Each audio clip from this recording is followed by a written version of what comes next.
Thanks for staying with us. So it's Thursday, and on Thursdays we discuss life issues. Although the Defense Minister kind of took the better part of the show. We're going to start this conversation and try to continue tomorrow because it's not a conversation we can finish in the next few minutes. But the Helen Prest-Ajayi story actually caught the attention of many Nigerians. And we don't like talking about people, but we're going to use that story, we're going to reference it to understand the dynamics, especially when there's a legal wife situation and there is I would say a living lover for many years.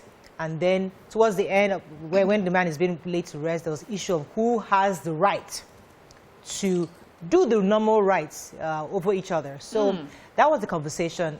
Many of you know, for those of you that have no idea what we're talking about, what happened last week, I think, was that we heard the story from Helen Prest herself saying that she met the late Dr. Ajayi after he had lived in Sheraton Hotel for 10 years. She wasn't the reason why he left his first wife. And even if she had lived with him for 25 years before he died. And according to her, he has not set eyes on his first wife for 35 years, or did not communicate for 35 years. She's been out of the picture, though the legal wife. Second, she's not a legal wife, according to the children. She was never married to their father. She was just there with him for 25 years and had her own children, came in with her own 2 girls, I think, and then had one child. Okay, so that's the template that we have and that we see from what the information is given to us. Now, the conversation, therefore, is, in this kind of situation, the final rights, the conversation was, it's the first wife that has the right to throw the dust to dust. Yes. After her is now supposed to be her children. But Helen Prest said, no, I gave you the right because you're older than me to put the dust to dust, but I should come right after you, not your children.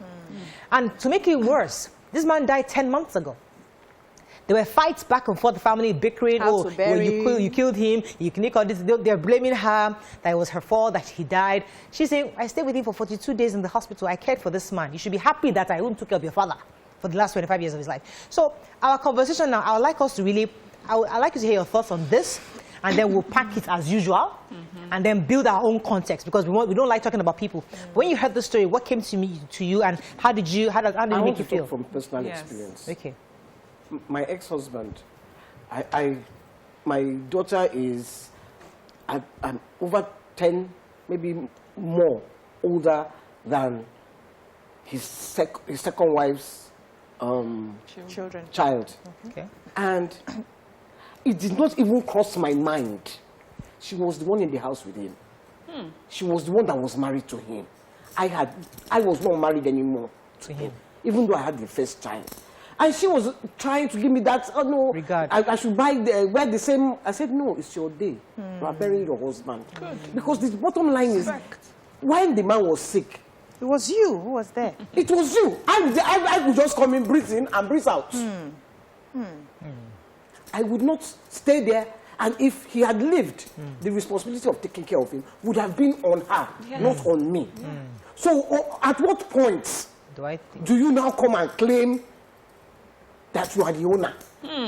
Owner of what? At what point? But YK. Because why didn't you hold that your marriage? But YK, the first wife has the legal document.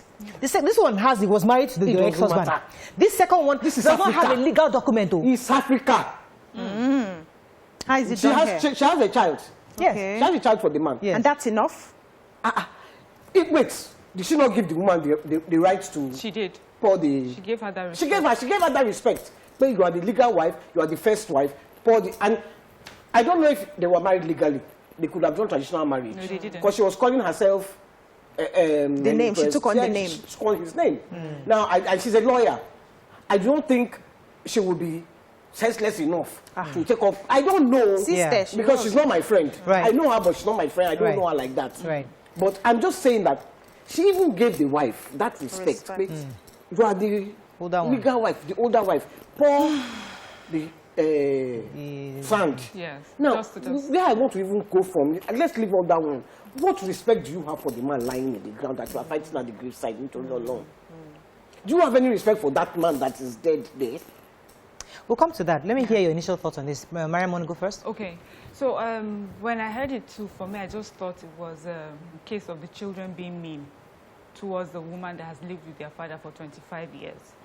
And I do not put all the blame also on the children or the priest who was supposed to officiate the funeral.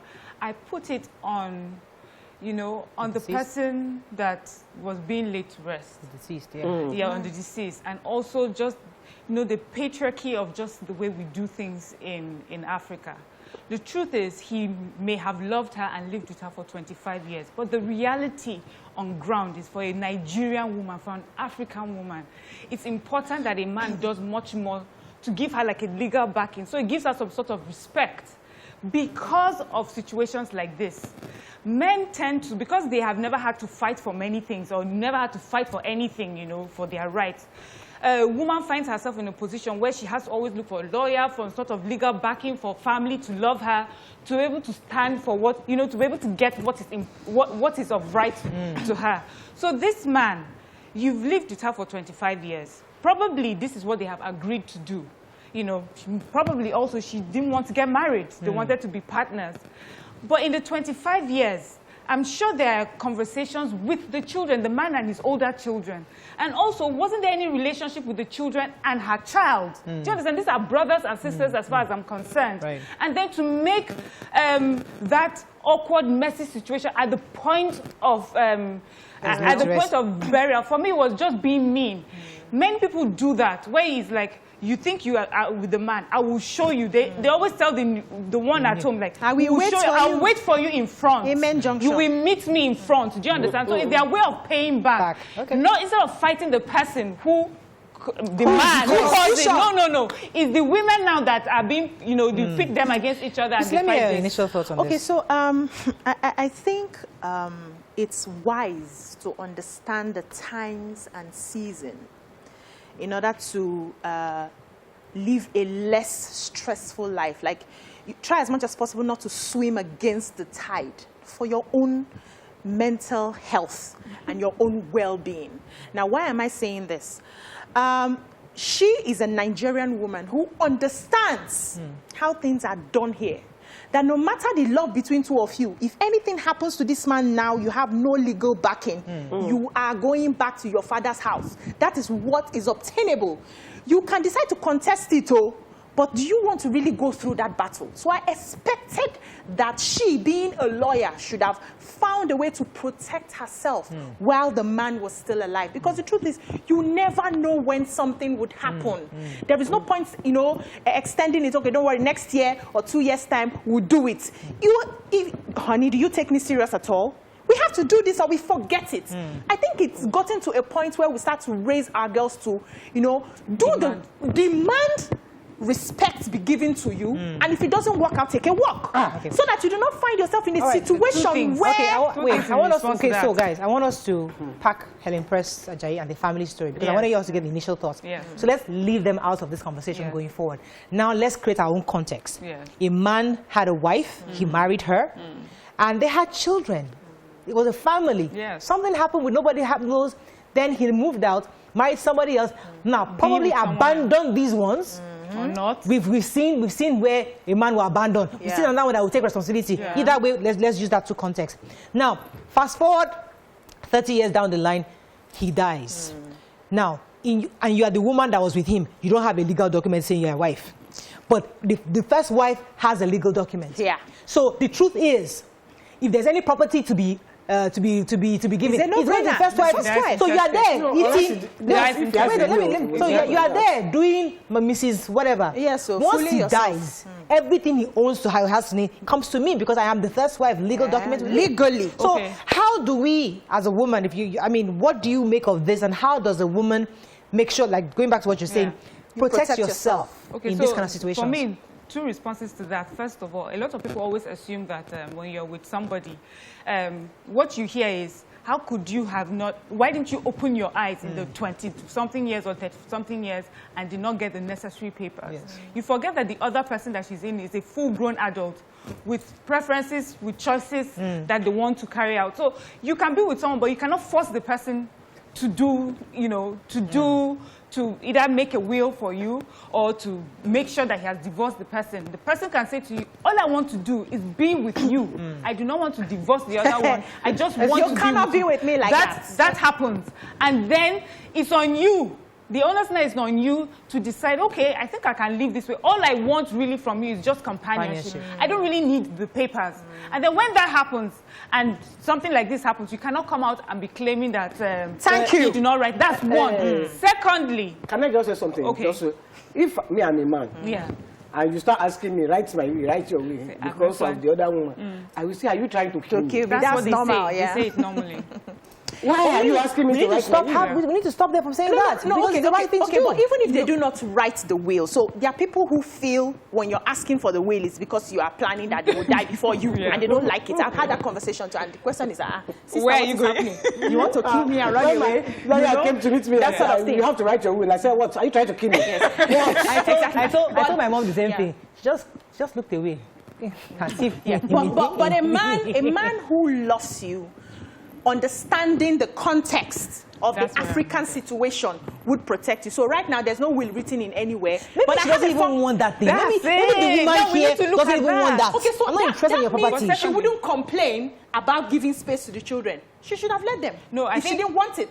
No. She wanted a form of significance. She's been with this man for 25 years. What are we talking about? No. She should have. This shouldn't have been a problem. No, if she didn't want it. Let me answer that. The question, the conversation, we're not talking, and we don't know that yet. What they are fighting about property. It was just to show respect. You know what this thing reminded me of? You remember the story of Solomon and the mothers with a child, and they were trying to determine who loved. For me, if any of them loved their father, they wouldn't have made that thing messy. Do you understand? But the person that loved the person that loved the father took time away and said, okay, go ahead, you know, and go. But it's unfair. Mariam. The person has lived with your father, shown your father love in the 25 years. There was a reason he lived with her for 25 years and never went back to your mother. Where is that respect to give her for that? I'm not saying that this conversation cannot end right now because there's so much to talk about. There's a part of the patriarch. He himself. Yes. What does a man do? Takes the blame. What does a man do in that situation? As I said, we're not talking about this issue anymore. You are the man, you've caused the problem.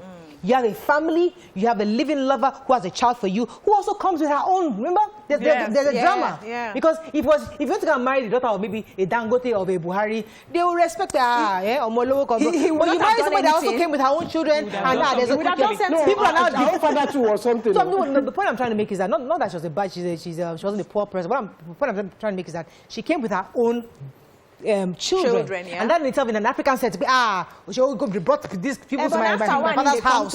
You know, that thing adds baggage to your own story. Not that it doesn't define you or make you less than a person. It just defines how people perceive you in your husband's house. So my question, therefore, my question to you, ladies, let's discuss this. The man, what should the man have done to prevent what happened to not have happened? Because there was a role a man can play where you have responsibility to these children, make them feel loved, take care of their mother in a from the distance, and also make them show respect to your living lover. Yes. Let them know that this woman is the woman that cares for me, that I love. If you don't do that, these kind of things would happen in future. Yeah, there's something that I see among Nigerian men. I'm not saying for everyone, but I've seen it where sometimes when they move on and start a new family, the other family is taken care of by the mother. And there's no integration really between father's children. You see mother's children, if a mother moves from one marriage to the other, somehow she's able to unite all her children. But when the fathers just seem to move on to the next wife, but not all fathers. Yeah, not all fathers. I'm just saying I've noticed that. So, and when that happens is when you have problems like this, because if you already have a relationship with your siblings, you cannot but want to respect the parent of your half-sibling. That's one. But secondly, I just wanted to say something because I'll not be here tomorrow, which is when your child comes and is going to be married. So we're talking about Helen Prest. I don't know at what age she married him, if she was much older, but we have younger girls now, young girls who are going to be married, who would meet a man who was married before. And for me, the question is, when a girl brings a man like that home, the question is not about, because what you hear, especially in Nigerian movies, is about, oh, the first wife was a witch. That is not your business. Your business is to find out, is he properly divorced from the first wife? Find out, send a lawyer to go to the court and find out if that is done properly. Yeah, in my case, I'm telling you this personally. I married a man who used to be married. And the first question he asked when he came to just look for my family, the first thing they asked him was like, in what way did Miriam play a part in your divorce with your wife? And he was like, no. I mean, we were gone, separated 6-7 years before she even came into the picture. So those are important questions. And my mom made it a point of duty to see those divorce papers. She has copies. She made sure I sent a copy to my auntie. She says it's just important. It's just the way the world is.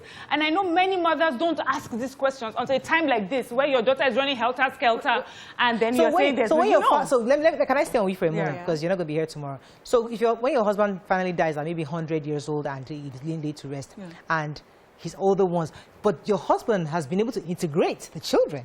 He's done a good job where his kids and your kids love each other. But you see, that's the problem we're seeing here. Because the reason the children in this case are fighting the second lover, I wouldn't say marriage, I wouldn't say wife. The second lover is because they feel like my mother still has it right. My mother is a legal wife. My mother owns this space. But also there's a reality where even though there was integration while the man was alive, everything changes. Happens that when a man dies, everything changes. Everything changes. That also happens. Because we can pretend. Yes, you know. That happens. So for me, I would say to women, because if it happened to me, I've even told my partner, I will not even go near there. Because it's not saying bye-bye at the graveside that is that matters. important to me. How did you relate when he was alive? We have to run. Unfortunately, we have to run. It's just saying my own prayers and say, I'm not going to go and be fighting at any graveside that is me that will pour sand on you. So I will concern me with sand. That's all we can take on this. But as I said, we're going to continue this conversation tomorrow. Stay with us. We'll see you tomorrow. That's because it's you. Bye for now.